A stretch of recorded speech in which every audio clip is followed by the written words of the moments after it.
अस्सलाम वालेकुम my YouTube family. आप देख रहे हैं cooking idea by Rimsha YouTube channel. कैसे हैं आप सब? उम्मीद करती हूँ आप सब ठीक ठाक होंगे और बहुत ही खुश होंगे। आज हम अपने किचन में आपको एक बहुत ही इजी रेसिपी बता रहे हैं जो कि बहुत ही मिनटों में बनने वाली है। आज मैं आपको अपने किचन में सिखाऊंगी जीरे वाले चावल कैसे बनाए जाते हैं। ज्यादातर जो गर्ल्स होती हैं वो ये कहती है भाई हमारे जीरे वाले जो हम चावल बनाते हैं तो वो अच्छे नहीं बनते, बल्कि बॉयल किए हुए चावल भी बनाते हैं या बिरयानी या कोई चीज भी बनाते हैं तो हमारे चावल टूट जाते हैं या उसका भप्पा सा बन जाता है। जैसे कहते हैं ना कि हाथ में पकड़ के लड्डू बना के मारने वाला हिसाब हो जाता है, ऐसे चावल बनते हैं। तो मैं आपको बताऊंगी कि आपके चावल ऐसे क्यों बनते हैं, क्या वजह होती है उनकी, क्या हम उसको ज्यादा ओवर कुक कर लेते हैं, क्या मसला होता है। तो आज मैं इस रेसिपी में आपको फुल डिटेल से बताऊंगी कि हमारे चावल खराब क्यों होते हैं और हमने जीरे वाले चावल कैसे बनाने हैं।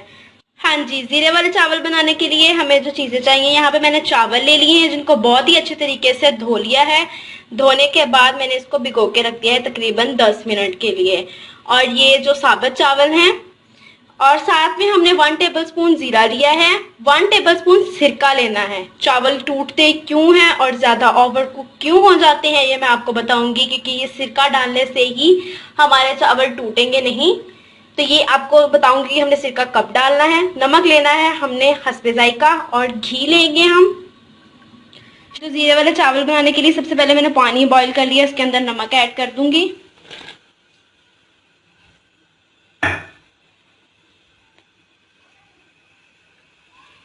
और साथ ही इसके अंदर जीरा जाएगा।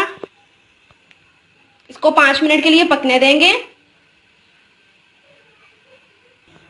ये देखिए जैसे ही 5 मिनट गुजरे हैं पकते हुए तो मैंने इसके अंदर चावल ऐड कर दिए हैं। जैसे इसमें एक बॉईल आएगा तो हम इसके अंदर सिरका डाल देंगे। ये आप देख सकते हैं। अब हम इसको कैप दे के रख देंगे ताकि इसमें एक बॉईल आ जाए और हम इसमें सिरका डाल सकें। ये देखें यहाँ पे एक बॉईल आ गया तो मैं इसके अंदर सिरका डाल रही हूँ 1 टेबलस्पून।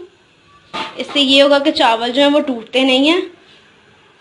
जैसे 90% चावल गल जाए तो हमने इनको छान लेना है। बाद में घी डालना है। डालने के बाद उसके अंदर चावलों को बहुत ही अच्छे तरीके से मिक्स करना है।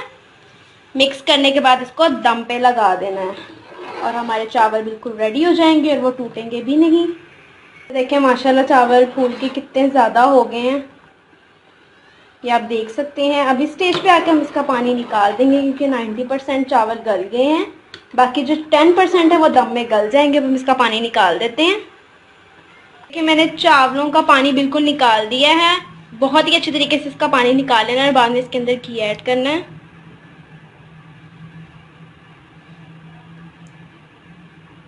चावल टूटने की वजह यही होती है, उसको ओवर कुक कर लेते हैं और बाद में ज़्यादा दम पे लगा देते हैं तो वो ख़राब हो जाते हैं।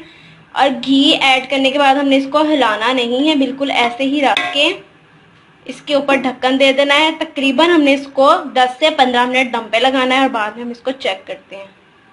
ये देखें माशाल्लाह चावल बिल्कुल रेडी हो चुके हैं और ना ही तो ये टूटे हैं ना ही इसका भप्पा बना है। बहुत ही जबरदस्त जीरे वाले चावल रेडी हुए हैं। और अगर आपने वीडियो को देख लिया है, चैनल को अभी तक सब्सक्राइब नहीं किया तो प्लीज मेरे चैनल को सब्सक्राइब कर दें, लाइक कर दें, शेयर कर दें और साथ ही बेल आइकन का बटन है उसको जरूर प्रेस कर दें ताकि हमारी हर आने वाली अपडेट का नोटिफिकेशन आपको मिलता रहे। ये आप देख सकते हैं बहुत ही जबरदस्त बने हैं। ये मैं आपको दिखा देती हूँ चम्मच पे डाल के। वाह, ये देखिए बिल्कुल अलग अलग है, ये नहीं कि इसका भप्पा सा बना हुआ है। आप इस रेसिपी को जरूर ट्राई करिएगा और अपना और अपने प्यारों का बहुत सारा ख्याल रखिएगा। मुझे भी अपनी दुआओं में याद रखिएगा। नेक्स्ट वीडियो में मुलाकात होगी एक नई रेसिपी के साथ। अल्लाह हाफिज।